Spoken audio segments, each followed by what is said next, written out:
have some exciting news around here. Our most popular class, Building Wealth by Doing Nothing, Investing 101, and her shiny new sister, Investing 201, both taught by friend of TFD and investing expert Amanda Holden, are now available for purchase. These classes have been taken by almost 10,000 of you.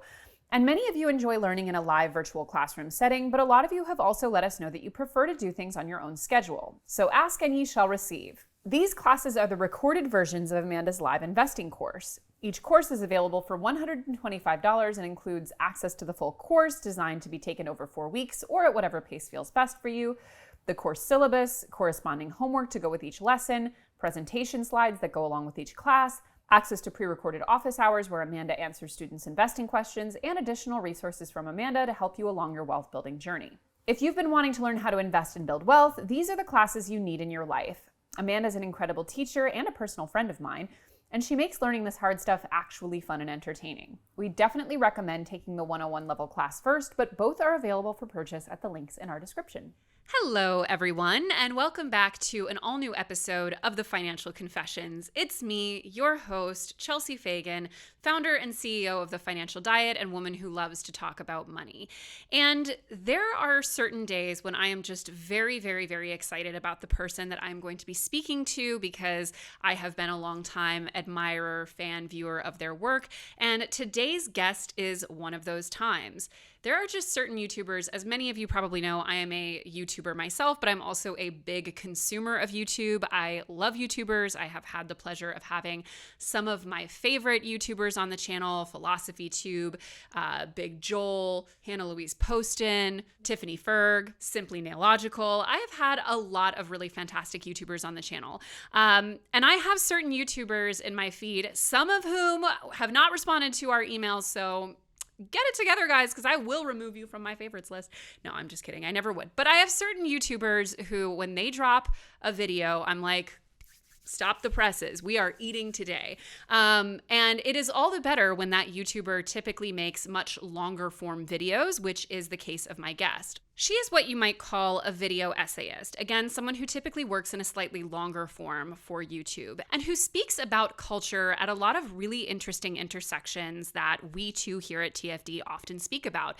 The video that really got me into her work was one about Gary Vaynerchuk, I believe referred to as the youth pastor of capitalism in that video.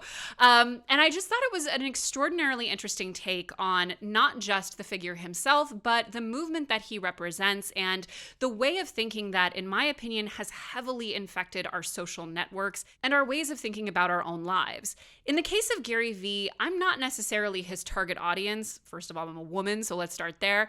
But I'm also just not particularly interested in his version of capitalism. But many people are. And it's often unfortunate when we think about the kind of people who are giving answers when people go asking questions. Similarly, in the personal finance space, which is a space that people like Gary Vee or another subject of hers, Tony Robbins, often interact with, personal finance tends to be dominated by a very specific type of voice, often white, male, wealthy, very, very pro-capitalism, borderline libertarian, interested in the accumulation of wealth for its own sake. But it also happens to have a very specific philosophical worldview, one that tends to be hyper-individualist and views people not necessarily as part of a system, but creators of their own microcosms. Now, it's easy to talk about figures like that, perhaps less so when we start looking at the more lifestyle influencers, often women, people who are purporting to express a more balanced and holistic view of what it means to succeed under capitalism. People like, for example, Rachel Hollis, who's a figure that we've covered on the channel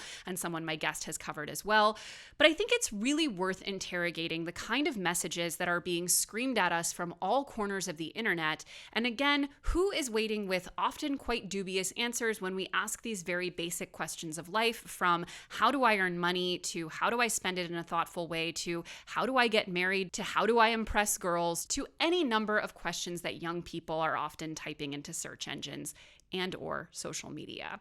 My guest today is someone who has explored all of those questions and more in incredibly fascinating and thoughtful ways. Her videos are so fun to watch. They're ones that I always hit the view button on when they get uploaded, and I'm so excited to have her joining us today. I am talking about my guest, Georgie Taylor, aka Münecat. Hi. Hello. Well, welcome to the channel. I went a little long on your intro because I'm such a fan, but, for as much as I've described what you do, I'd love to hear you share how you view your genre of video. I guess leftist video essays that sort of go really deep into very nuanced topics, because I feel like a lot of content nowadays has gone very sort of short form, and you can't really uncover the really complex details of a lot of social issues. So that's what I try and do, but keep it entertaining so that people don't click off in the middle because they're really bored. And how long have you been making these videos, and what sort of made you decide not only this is the medium I'm going to use in YouTube, but these are the subjects I'm going to cover? So I've been doing them, I guess, for a few years now. I kind of fell into it accidentally. I originally got into doing YouTube videos because I was watching a lot of commentary people like Cody Cohen, like Drew Gooden and people like that. And originally I was going to make videos like that and not go very deep into subjects, but I got invited to an MLM event one day and by this random woman, and I didn't really even know what multi-level marketing was at the time, so I just sort of started looking into it, and then I just got really fascinated by the sort of occult psychology behind the whole thing, and also fascinated by how the maths didn't seem to work out on what they were doing. So I just got so interested that I ended up making like a 47-minute video about Arbonne and about the MLM industry as a whole.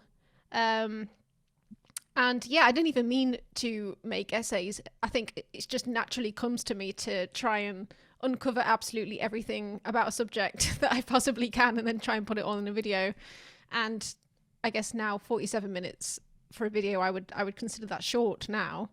I know. Yeah. It's great. But I guess that's kind of so at the beginning it was more the sort of female side of like hustle culture that I was talking about a lot, and then that kind of morphed into the more like male side of it. And it's kind of morphed into sort of capitalism as a whole, because I kind of now see capitalism as one massive pyramid scheme with just lots of little pyramid schemes in it. So yeah, kind of a natural progression, I guess, that way.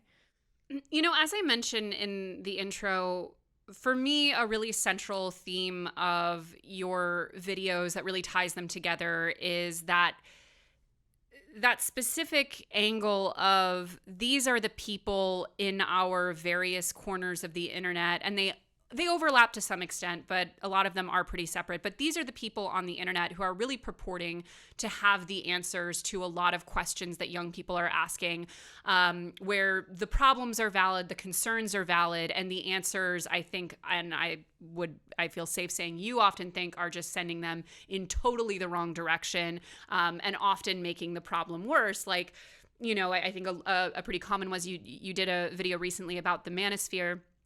And there's this a very real sense of discontentment amongst young men. A lot of those problems, I think we can agree, are probably traced back to, diminishing wages and labor practices and, the erosion of adults, male and female, to be able to build an adult life.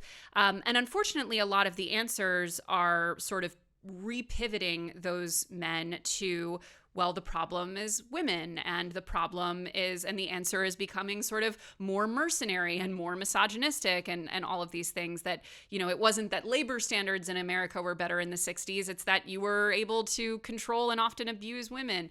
I'm interested, when you think about the ways that people are finding these creators, do you feel that they are often exploiting prejudices or bad ideas that already exist within us, or they're sort of implanting them independently? I think the biggest pulling factor of them is that they just make complex issues seem so simple, and that's very comforting, to have a sort of common enemy that you can sort of blame everything on, i.e., women or whatever it might be. I think it's comforting to have like a common enemy like that, and that's you find that in a lot of conspiracy theories as well. They tend to find one common enemy and build their entire worldview around that one thing. Whereas in reality, I think that there's a lot of complex issues centered around sort of how our economy works as a whole, i.e. capitalism, and that's just born out of that are a load of different social issues that need to be dealt with, I think. So I think that's the main pulling factor, and it's so easy to talk about like simpler ideas in short form videos, and short form videos are what's really taking over the internet nowadays. So it's quite difficult to sort of push back against that. I mean, when you look at people like Andrew Tate, he really got big on TikTok because his ideas are wrong, but they're so simple, they work so well in short form videos. It's like that's what's getting the kids' attention nowadays. So I'm not sure if you followed it all, and I would venture to guess many of the people listening didn't, but there has been a bit of a debate going on the sort of online creator left over the past couple weeks about whether or not the left's absence of sort of guru self-help life advice that does provide an answer to a lot of these anxieties and questions is in part responsible for the prevalence of figures like Andrew Tate, Jordan Peterson, etc. And there's been a lot of back and forth between creators where I like them both. I think they both make points as to what extent the left is kind of leaving a vacuum for those types of answers and figures. I'm interested, A, are you aware of that conversation? But also, like, where do you personally land on that issue? Yeah, I was aware of that discourse. And towards the end of my manosphere video, I did sort of say that I don't think the left are talking about these issues enough. And I know like other people on the left would disagree with me on that. So it might be a bit of a controversial take, but I do think that creators on the left actually weren't talking about it very much before all of this happened.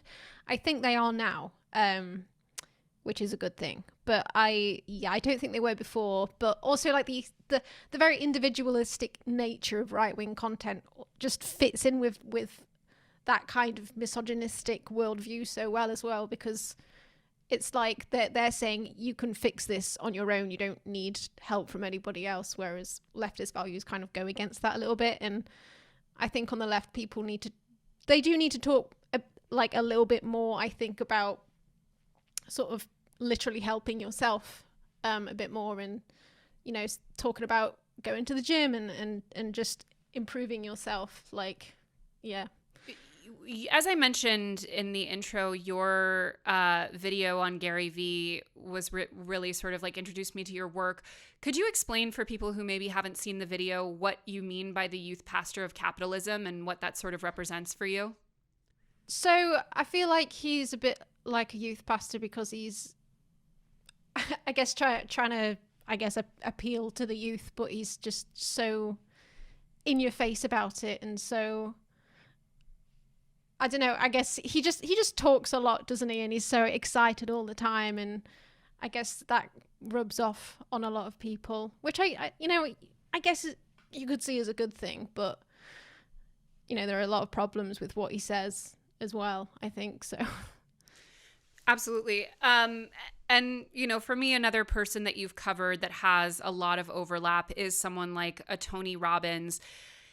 Can you talk a little bit? Tony Robbins obviously is from a slightly different era of self-help. And I mean, I assume that Tony Robbins still has a lot of fans online and is to some extent still growing his empire, although I'm sure it's not at, to the extent that it was at his peak.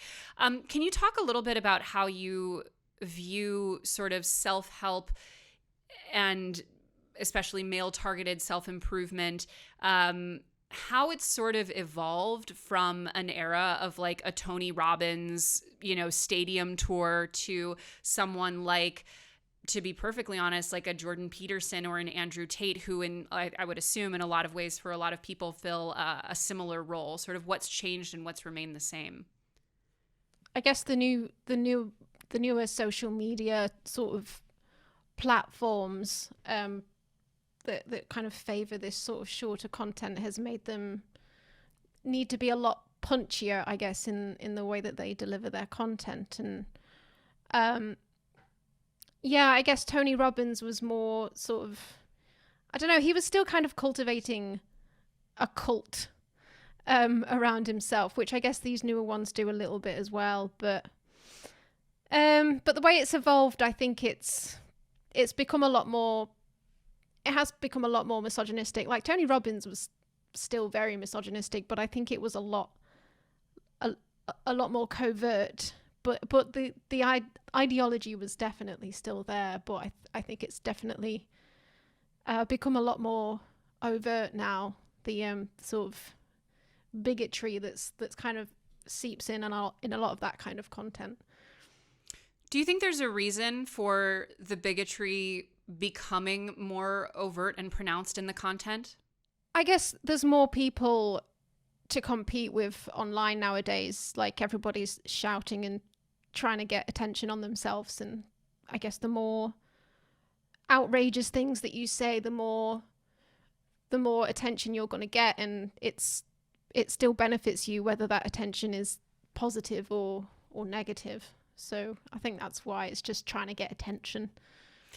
Yeah, in your manosphere video, you talked a bit about sort of obviously there's like the podcaster guys who are just saying increasingly outrageous things to your point, be able to sort of dominate the algorithm. But there's also a wing of it that is very kind of pseudoscientific and sort of wants to present a more, I think a lot of it probably is rooted in like quote unquote evolutionary psychology, which is a very dubious term. But there is sort of the more kind of socially acceptable and pseudoscientific version of a lot of these bigotries, misogyny being a good example of them.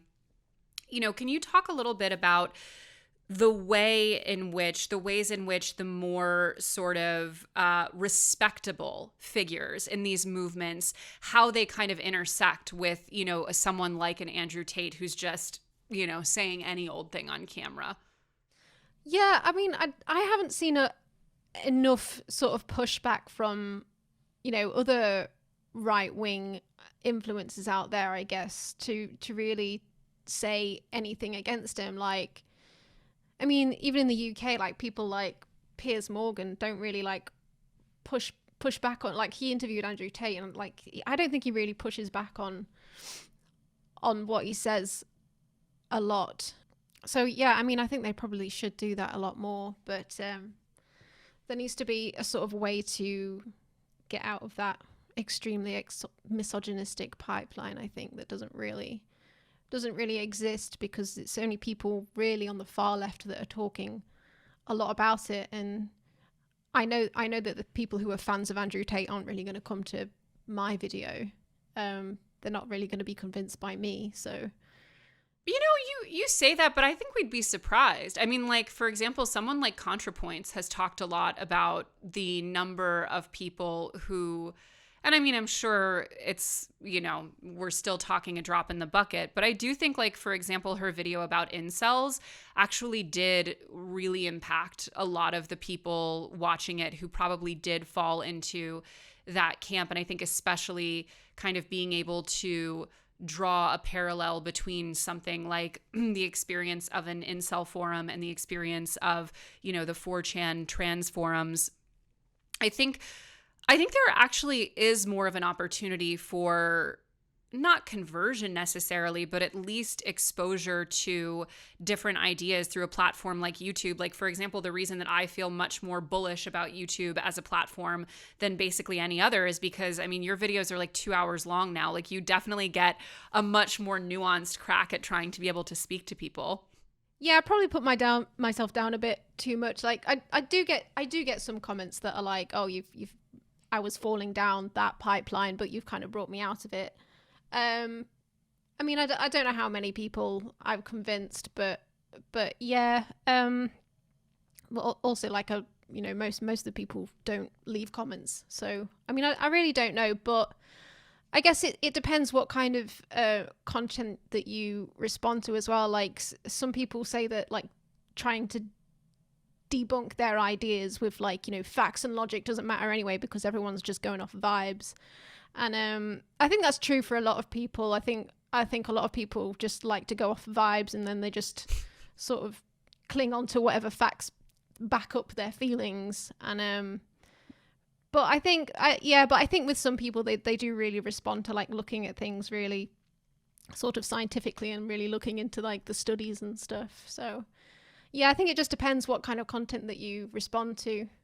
Speaking of the facts and, like, you're not going to convert people, another vigorous debate that's always, it's kind of ironic that it's a debate in and of itself, a discourse, I guess, that's often happening in the left sort of media creator ecosystem, is the question of platforming and the question of debating as sort of whether or not it's a useful tactic. So for context for our audience, if they're not familiar, so there are people on the left, creators on the left, often people like streamers, YouTubers, etc., who will debate, or really, if it's not an out and out debate, sometimes they are kind of styled as more formalized debates. Sometimes they're just they're interviews that are kind of more antagonistic in nature, or, I guess not friendly interviews. There are creators who will do that, and they will, sometimes you will have leftist creators speaking to extremely odious figures, like you had, David Pakman, who's been on this show interviewing Richard Spencer, and, you'll have some of the biggest Twitch streamers debating, really, really extremist figures. And there's a whole kind of conversation around this fact, which is, the extent to which debate is useful, if it has a chance of actually convincing someone, if a person has, the appearance of being victorious in debate or putting them in a sort of impossible position in an interview, like, whether or not that has a chance of actually having a positive impact, and B, whether or not it is ethical or responsible to even quote unquote platform these people in the sense of sort of giving them a space to air their ideas. I'm interested where you fall on those questions. Yeah, I mean, I feel like debate itself, like, a lot of people are much better at it than other people. I don't think I'm that good at speaking off the cuff really without without a script, but I am trying to get better through live streaming and doing interviews and stuff like that. But no, like, debates in themselves, I don't think that they really change a lot of people's minds anyway. I think that you can't really get any nuance across in a situation where you're debating someone, and it's pretty much, I find, more about optics than it is about the actual ideas, like who can serve the best dunk on the other person looks like the winner. So it's like, and everybody's always just going to back up their own guy anyway in a debate, so it's like, I don't feel like much progress comes out of debates in themselves. But on your other question about platforming people, I mean, I remember when Andrew Tate got banned off Twitter and every social media platform, there was a big debate about whether he should have been removed, or whether people should have just debated him on that platform. But I guess it's a question of the Overton window, isn't it? Like, he was literally saying that it was okay to beat women. So I just find it interesting how, as soon as you're talking about women, it's like these ideas should be debated, like treating women like slaves. Whereas I feel if it was any other group, then it would have been like, oh no, like, get them off, that's fine. It's like, wherever your sort of Overton window is of accepted ideas that are still debatable in society, and which ones are, like, not accepted anymore. And I mean, I think personally, I think Andrew Tate's ideas should be universally out of the Overton window at this point, so he should be removed. But yeah, I know that not everybody agrees with that, but yeah, that's what I think. Deplatforming is a really tough question. I mean, I think hosting people on an individual show or having them sit for an interview or what have you, I think is a little bit more of a clear-cut case of, I would say usually it's not the right thing to do, in my personal opinion. I mean, it becomes the bigger question of like these social platforms being effectively the town squares, but subject to absolutely no sort of external oversight or democratic process, and having, you know, total discretion as far as who gets removed and for what, which I think, you know, is probably just not the best place to be in terms of, you know, there are a lot of subjects on the left that can easily get people banned and removed and sort of shoved out of the discourse. And I don't think having it be an arbitrary process is probably in the best interests of people. However, like, it's probably helpful for a lot of these ideas to kind of get them out of the public square.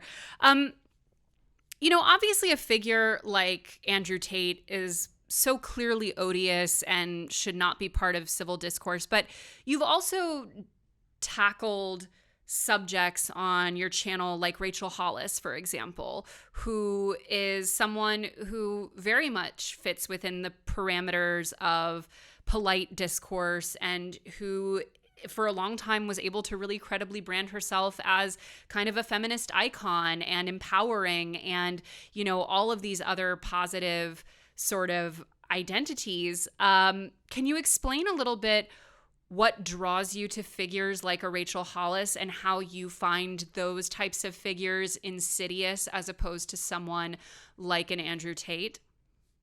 Yeah, so Rachel Hollis, I see her as sort of like, I don't know if I'd even call it feminism, what she does, but it's a sort of very liberal view of feminism where it's very individualistic and like, we're so powerful, we can do this, we can do that, nothing can stop us kind of feminism, rather than looking at the real systemic issues going on behind women's rights. So I guess that was the issue that I saw with Rachel Hollis, and also the fact that she really supports, you know, the multi-level marketing industry, and I think she's clever enough to know that the multi-level marketing industry doesn't make anybody any money. So I just think that I don't know, I don't think she truly has any values, like proper morals behind what she's doing for those reasons. So I think that's why I got quite interested in her, and I decided to read a book, and I just found, you know, her advice on relationships quite worrying as well, when she gives a sort of backstory behind her marriage. I just found the whole thing very like problematic, like the dynamic of her marriage. And then I think about a month after I put my video out, like she announced she was getting divorced. So I thought that was quite funny. A lot of the subjects that you cover on your channel, they have an appeal that I would describe as being very understandable in terms of, you know, they're often very charismatic, they're often very well spoken, many times, you know, kind of conventionally physically good looking. They have, as you put it earlier, like a very simple message that really resonates. Are there any figures that you've covered or that you might cover in the future where you're really kind of baffled by their appeal and how they resonate? I mean, I guess I'm baffled by anyone I cover, but I'm kind of really interested in the psychology behind why they're able to cultivate such an audience.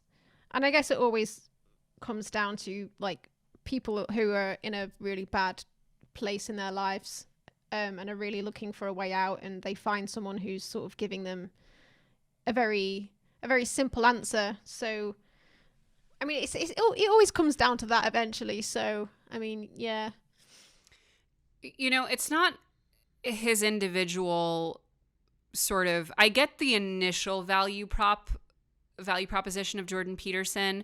I get why he succeeded as widely as he did when he first did. But I have been a little bit baffled at his continued resonance after the like multi-year period of him being in like comas in Russia and like coming out as having been dependent on benzodiazepines and, you know, having this really protracted, long public meltdown and going on the all beef diet and all of these things that I'm a little baffled as to the resilience of his personal brand, like his audience, like the image that he cultivated prior to that years-long breakdown seems incongruous with his current iteration. Like it seems like those people would not still be along for the ride after that. Do you have any kind of observations about sort of that arc and how his brand is still as strong as it is after that? I mean, like I was saying before, I feel like his statements just got more and more like insane as they went along, and I like maybe that was because he found that he was losing some of his audience, so he thought, well, I need to try and find some kind of new audience now because I'm not going to go back into being a professor of psychology anymore. Like I don't think he's going to be able to get back into that profession. One would hope. So I think he's sort of like he found out how to make money, and that was by, you know, triggering the libs, I suppose, as much as possible, and he sort of leaned into that more and more, and now he just sort of like spends all day on Twitter like trying to start some kind of fight with leftists, and I think that's just his way of making profit nowadays. Just trying to stay relevant in any way possible. There is like the triggering the libs is like, it's an interesting, yeah, like it is a very strong, it's almost kind of hard to describe from a sociological perspective, because it seems like there is, in a lot of this stuff, there's very little internal logic or coherent ideology. It's more just like about whatever will be most upsetting to your perceived enemies. Yeah, I think that is like what he goes for. I mean, he speaks as if he knows everything on subjects that he has no qualifications in. But I think he has this way of like sounding as if he's knowledgeable on everything, when he's like, when you actually fact check things he says, he's just lying. Or if you like look at the actual studies that he cites, because he does cite studies and it makes him sound knowledgeable and academic, but when you actually look at the studies that he cites, like they've always been like either debunked by someone else, or they've been like written up by some crazy right-wing dude that's since had a downfall of some sort. And yeah, I think he's good at making himself sound like as if he's the PhD guy who's just a centrist and he's just speaking facts. But I think what people need to realize is that if you're a doctor or a professor or something, you know, you can be knowledgeable about your subject, but you're still going to be very biased by your own political ideas, and you're still going to put more weight behind the things that back up your own political bias. I don't think people realize that. I think they see people like Jordan Peterson and they think, oh, he's speaking facts. He's just, you know, seeing everything black and white. He's not, you know, he's not biased in any way, when he like obviously very much is. Yeah, there's a real obsession kind of generally with this concept of objectivity, which I think we really overestimate the ability of any subject matter or question or human being to be objective in any real way, because once you get past a very base level of observations, there's very little that is not inherently heavily impacted by the framing of the questions that we're asking. You know, even if a study produces certain results, someone had to come up with the terms of that study and decide what was being measured and decide who was participating in it. Yeah, that's what I mean, exactly. I mean, the one that I think of is he tries to make the point that women don't want to work in STEM because, well, they don't work in STEM because they don't want to. And he cites this study that supposedly proves that women who are in more sort of like gender equal countries actually choose not to go into STEM like they're given the freedom to have choice to go into STEM and they choose not to. But when you actually look into the study that he always cites when he talks about that, there's like basically no correlation for what he's trying to say whatsoever. The biggest missed opportunity in that respect that I can recall is like that interview that he did with, I want to say it was with Vice. It was like some interview that he did with this guy where he was like, can women work with men? Maybe. I don't know. Can they? And at one point his example was like, should women be allowed to wear makeup in the workplace because it's a sexual signifier? When they wear blush or lipstick, it's like simulating flush during sexual activity or whatever. And I really feel like the greatest disservice has been done by the people who were put in the position of interviewing him, because between that and like there was like the Channel 4 interview, I think, where like the person takes the response of sort of laughing at the ideas and being like, that's preposterous. Of course women can be in the workplace and of course they can wear makeup. And you don't want to necessarily take those things on their own terms, but at the same time, like, you could easily respond like, well, then men should not be allowed to wear suits. Like, men should not be allowed to make their shoulders appear broader or their waist appear slimmer or their chest appear more muscular. Like, there are all kinds of things that everyone does on a daily basis that are sort of preening and enhance subjective attractiveness and all of these kinds of things. And I do feel like a lot of times, to kind of take it more broadly about what is being talked about on the internet, the terms of the questions that we're asking and we're discussing, I feel like, are such bad terms. Yeah.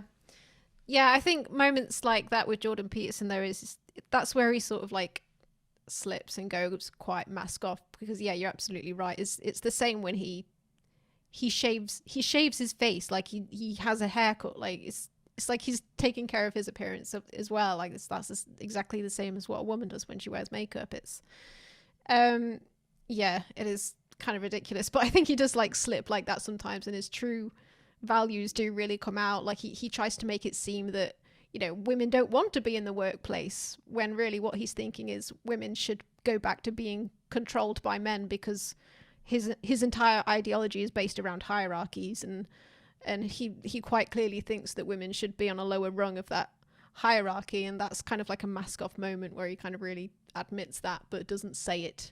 I think he's good at saying things without saying them. And I think that's why he's so popular. He's quite happy to like go on his daughter's podcast when she's, you know, she's in a workplace there wearing makeup and looking very lovely. And, you know, he obviously doesn't mind that. And he'd probably have a problem with it if someone came up to his daughter and said, maybe you shouldn't be wearing makeup on your podcast because it's manipulative to the male guests that you have on there. But like, you know, surely he doesn't think like that about his own daughter. But I like a lot of the time I find it quite problematic that they like the way that people have to sort of realize the things that, say, like Andrew Tate or someone says, like the way that they have to realize that it's truly harmful is like they have to think about the closest people to them. Right. Like they always have to go, oh, well, what if someone said that to your mother or to your daughter or to your sister? And it's like, are they the only women in your life that you actually see as human? Like that's problematic in itself, that you have to think of it as like your closest relatives to actually kind of realize that, oh yeah, women are people. I think that's absolutely true, though. Like I think that there are enormous amounts of people who genuinely cannot empathize with people that they don't know personally. I think that that's like I think that's a huge problem. And I think it's an even bigger problem in America than it is in other places. Not entirely, but I actually am like more than anything shocked when people do extend tons of empathy off bat for groups that they're not a part of, because I just feel like maybe it's different in England, but I feel like in America, people are not raised to be that way. Yeah, I think it is quite similar here as well, to be honest. I don't feel like I was brought up to really sort of appreciate like collectivism in the way that we should. It was very much sort of, you know, like we wouldn't learn about, we'd learn about how like slavery was abolished, but we wouldn't learn about how the British Empire like literally created it over like hundreds of years Right. before that, and how much our country benefited from that, and that's why the country is quite rich now, is because we benefited from the empire and from being awful to other countries. And there's absolutely no education about that, really. It's more about, oh well, we abolished it, and like now everything's fine, isn't it? Racism's over now. And yeah, I feel like that's kind of what education's like in this country. So it's kind of similar in a way, but I guess the sort of like British like flavor of that. Well, speaking of, I mean, a lot of your work centers on American culture, which is not shocking. We have a pretty dominant culture in terms of, you know, social media and entertainment and all of these things. But if one were to just like, if one had never heard of America outside of watching your videos, I feel like they would get an extremely dystopian portrait of what things are like in America. Now, don't get me wrong, like all of what you say is true, and I really resonate with it and I enjoy watching it. But I am interested to know like how you feel about England as it compares, the UK as it compares to America, in the sense of, you know, is England, or is the UK rather, being drawn into a lot of these same easy answers? Are you seeing the same fracturings? Like, how optimistic do you feel about the UK? Like, I would just be really interested to hear where you land on your own home country, given how much you focus on in your work, you know, what's happening in ours. Yeah, I do see the same kind of ideas like that we catch from America. Like I do see that seep in quite a lot, but it's always quite like covertly. Like you'll see the odd politician talk about, you know, BLM and stuff like that, and they'll say, oh, they're trying to like ruin. I think one of our Tory politicians was like, oh, they're trying to ruin the nuclear family. And like it's quite obvious when they're sort of directly taking talking points from the US, I think. But genuinely I don't think that they go down that well, because a lot of the right-wing people in this country, they're very like patriotic, but in a very British way, where like they love the monarchy and all of that. And that, and in the same vein, they don't want to take on like American values very overtly. They want to sort of have a very sort of very British everything. So I don't think they want to admit that they're taking on any American values when they talk about stuff. But I do think it kind of seeps in a kind of like covert way. Yeah. Yeah, you've done some content on, you know, Harry and Meghan and the sort of tabloid culture in the UK, and I think for a lot of Americans, that particular strain of defensiveness around cultural institutions and things like the monarchy is very hard for us to understand, because we just don't have an equivalent, I think. I'd be interested, like, on the ground in the UK, like, what's the temperature read like on the Harry and Meghan situation, just out of curiosity? Because we are obviously inundated in America with, they have been on a pretty robust PR cycle for the past 6 months here, with like the Netflix show and the book, which was like obviously a massive bestseller, and like all of this. And you sort of get the impression that like, if you asked a random person on the streets of the UK, like, are you guys like, what's your feelings on the matter? They're like, if they were in front of us, we'd like pelt them with rocks or whatever. Like, it's just like a very negative, like, what's the ambiance like over there about this whole issue, out of curiosity? Generally, I think more people are coming around to them a little bit. Like at the beginning, I feel like it was very negative towards them, but it was like a lot more negative on the right wing side of the aisle than the left wing. But generally now I feel like a lot of left wing people like really don't like her either. I think just because they've just kind of caught wind of all of this negative press around her, and she never had to, well, she was never able to say anything back to it, because you're not supposed to say anything back when you're in the royal family, because that's seen as like undignified to like respond to tabloid headlines. When you're in the royal family, you're meant to just sort of like ignore it and move on. So that's what she did for a long time, hoping everything would blow over. But of course, without her being able to respond to anything, it just got worse and worse and snowballed as they sort of built up this narrative against her. And yeah, like in the end, a lot of like left-wing liberal people also just ended up not liking her either. But yeah, I was so surprised when I looked into it that there was actually like, there was nothing really behind what they were saying. Like, they'd obviously just concocted like a lot of these stories that they were saying about her out of nothing. The press essentially like manipulated her dad into like working for them basically and taking pictures for them, and she literally can't talk to her dad anymore, because she knows that as soon as she tries to talk to her dad, he'll go straight to the press because they've got him now. So yeah, but they've kind of spun that as, oh, she doesn't care about her dad, when it's just not true. She just can't talk to him because they've stolen him from her basically. That is like so impossible to imagine. Like, your parent selling stories about you to tabloids is just like probably one of the bigger betrayals that, like, I can't imagine how that would feel. That's such a nightmare. Obviously on our channel, we talk primarily about personal finance and, you know, economics and things like that, and money in general. And a lot of the figures that you cover and a lot of the videos that you've done, they have a lot of tangential relationships to money, capitalism, how we view money, how we view success, how we view wealth, the roles of all of these things.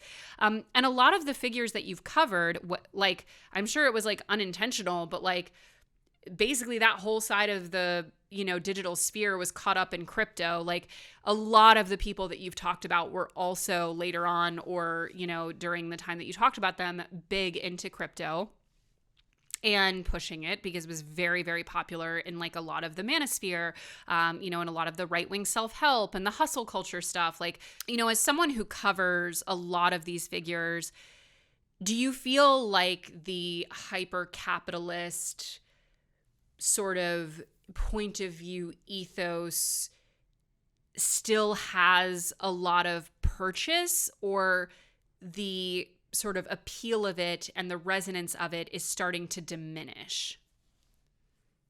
I do think it's starting to diminish. I mean, we see a lot more places unionizing now. I think class consciousness is increasing, and that's basically what it's all about, really, isn't it? It's about class consciousness rather than individualism. I think capitalism's marketing campaign has worked very well over the last few decades.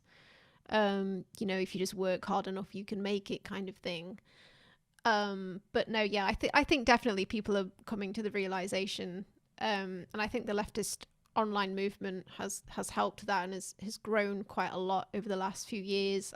I feel like back in, you know, say 2016 or so, it seemed to be like very right-wing creators that were very prominent online, and but since then there's been quite a backlash to that. So I mean, yeah, I'm quite positive and hopeful, but I don't think it's going to happen overnight. I think it will still take some time for that to happen. But I mean, they're even admitting, you know, at Davos, at the World Economic Forum, that, you know, capitalism has got to this point where people are just getting so annoyed that they're actually expecting you know, civil unrest. So I mean, yeah, maybe that will happen, but we'll see. But people are unionizing though, so I'm hopeful for now. We'll see how that goes. Yeah, I mean, I think for me, it's always a razor blade, right? Like, you have to keep people, like in capitalism, like kind of by definition, you have to keep them oppressed enough that you maximize the value you can, you know, suck out of them, but then not quite so oppressed that they start guillotining people, basically. Like, it's a really fine balance. And I feel like we're starting to tip the scale of, like, you can't, like, someone on Twitter that today I saw was like, I ordered something off Amazon at midnight and it got here at 5 a.m. Like, Jeff Bezos is going to hell. Like, there's just like, at a certain point, you can only get so exploitative before people sort of start to rebel against it. And I agree with you that, like, when I started making YouTube videos, there were no, like, prominent leftist YouTubers. That just, like, was not a thing, really. And now there are tons that I love and really enjoy watching. Out of curiosity, do you have creators that you really enjoy watching on YouTube? Yeah, like ContraPoints, H Bummer Guy, Folding Ideas. Yeah, I guess all the big ones. The classics. I don't know. I'll try and shout someone less known, but I'm blanking right now. I know. I'm like trying to think of. I've actually been like getting into watching YouTube videos that are not about how much capitalism is eroding our day-to-day quality of life, which was my number one genre for the longest time. I don't know if you've ever seen this YouTuber. I would love to have her on the show. Come on the show. Broe de Chanel. Mm-hmm. She's mostly a film YouTuber, and she's big. She's got several 100,000 subs, I think, but she does mostly like kind of film essays and TV sometimes, but sort of peppers in a little bit of, the left agenda a little bit from now, now and again. And I think it's nice also that people are starting to talk about these things outside of the explicit context of political conversations, because I feel like that's often what people are like, I don't want to watch a political video, Yeah, I guess that's what I kind of try and do a bit as well. Like I will start off with some talking about some kind of influencer or something that reels people in, but towards the end of the video I'm more like, now here's my leftist propaganda, haha, tricked you, kind of thing. Before I let you go, is there anything that is there any figure or phenomenon right now that is really fascinating you or catching your attention? The whole discourse around MrBeast has caught my attention recently. I don't know if you've seen the sort of fallout about that. Yes, I have, and I would love to hear your opinion on it. Give us your MrBeast take. So yeah, I think overall, I think he should be able to make that content and use the money that he has to, even to, positively impact a few people. That's fine. But at the same time, it does make me wonder, like, were those people only helped because they agreed to be on camera?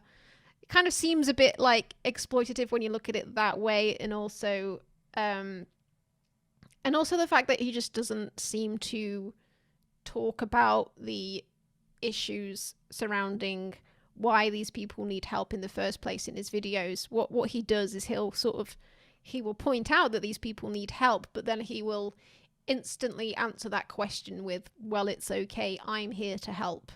And I think more broadly, that kind of says to his very young audience, like, millionaires and billionaires are here to save the day. It's not policy, it's not social issues, it's we should rely on these really rich people to give away their money, when we know that that's not going to happen at the end of the day. I mean, like, a lot of billionaires and millionaires do set up, foundations and stuff, but they wouldn't ever sort of like give their money to anything where they lose control of where that money's going. That, like, they're setting up their own foundations because they want to be in control of, like, exactly where that money goes. So it's always going to be, like, in their power where that money goes. And I don't think that's the best way of doing it. I think we should democratically vote for where we think money should go rather than letting billionaires decide.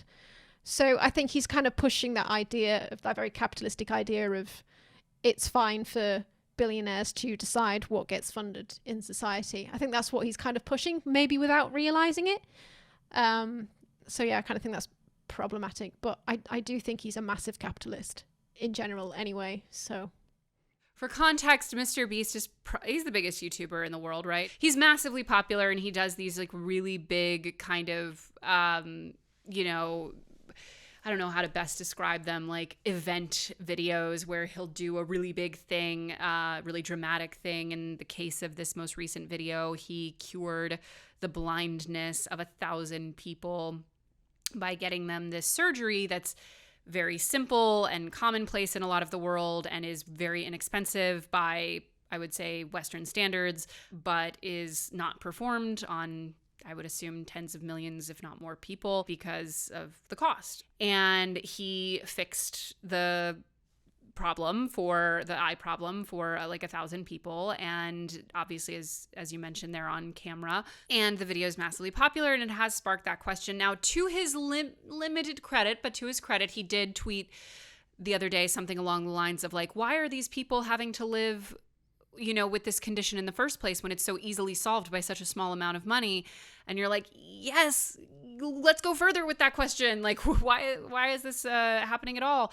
I'm starting to see now, at least in my corner of the internet, every time there's like a feel-good human interest story that is basically like this horrible, unnecessary thing was happening, and then a rich person came along and fixed it for this one person, I now see probably more backlash to those stories than I do people positively engaging with it. And I do see a rising conversation of like, why was this even happening in the first place? So my sort of optimistic nature wants to say that, increasingly showing that these things are even a problem in the first place will hopefully wake up people to the idea that we shouldn't have to wait for a billionaire or a millionaire, at least, with a camera to come and fix the problem in exchange for filming and monetizing it. Yeah, absolutely. Well, thank you so much for joining us. This has been an absolute pleasure. Obviously, as I've said several times, I'm such a big fan of your channel, but for those who may be new to you, where should they go to watch more of your videos? Yeah, I'm just Münecat on YouTube. You can just type in Munecat and you can find my YouTube channel. I'm also now streaming on Twitch on Münecat Music. And I'm also Münecat Music on Twitter and on Instagram as well. Love it. We love to see it. All right, guys. Well, thank you so much for joining us. And I will see you back here next week on an all new episode of The Financial Confessions. Bye, y'all.